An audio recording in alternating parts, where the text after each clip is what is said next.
Hi guys, and welcome to the next video in the Halloween 2020 series. This is the bluegill skeleton tail.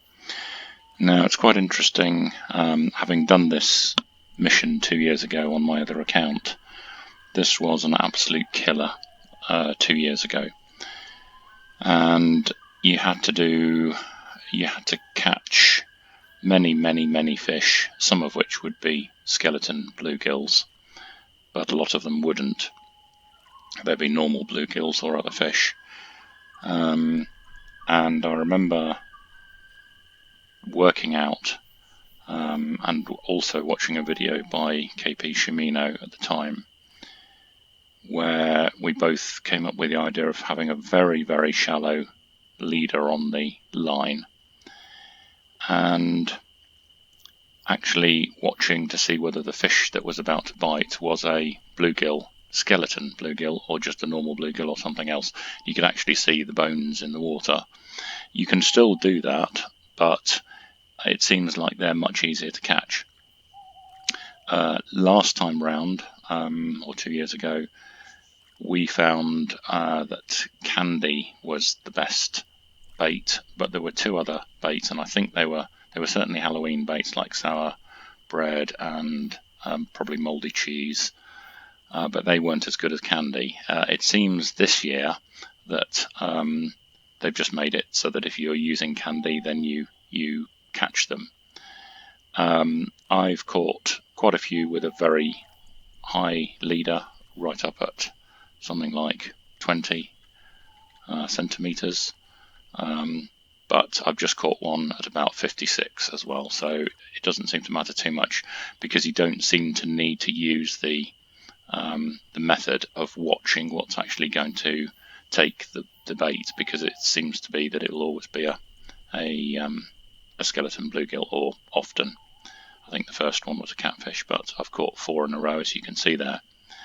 In terms of what you actually do, you get in the kayak, get to night time, and then you come out from the kayak bay across to one of these 5 areas, and you've got to catch 6 at each, and you start at the Mercury power place.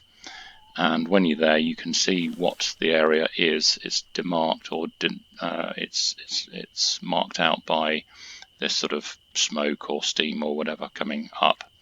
I remember last time I did it, I actually put 4 marker buoys in to show the actual area, because it can be quite deceptive.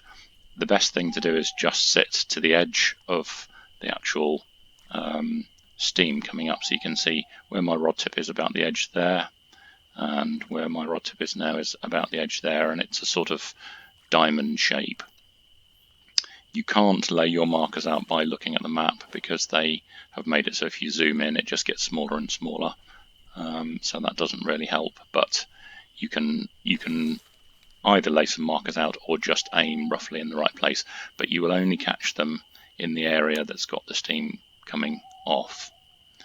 The other thing that you really need to sort of train yourself to do is not to press the left mouse button, and often people will have got into the way of pressing the left mouse button and the right mouse button together to strike. I don't know what that is on Xbox or PS4 or whatever, but in other words, the strike button and not the reel in button.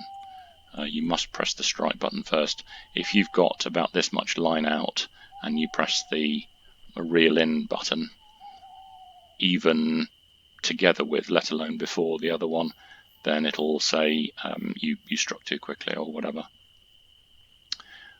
So almost train yourself to only have the finger on the strike button, and then you can reel in afterwards. So it's just a case of putting it in. You can see the float works its way from right to left. I've sat myself in this corner of the diamond shape, and so far I've found that probably every second run through I've had a bite. There's something coming towards it now. Now you can see that is a skeleton. You can actually see the bones on the fish, so you don't even need to, in this particular case, we don't need to worry because we know this is a skeleton. But I don't actually think you need to worry so much as you need to do. Certainly, there we go. So I just pressed the strike button there, and you can see I've got that one.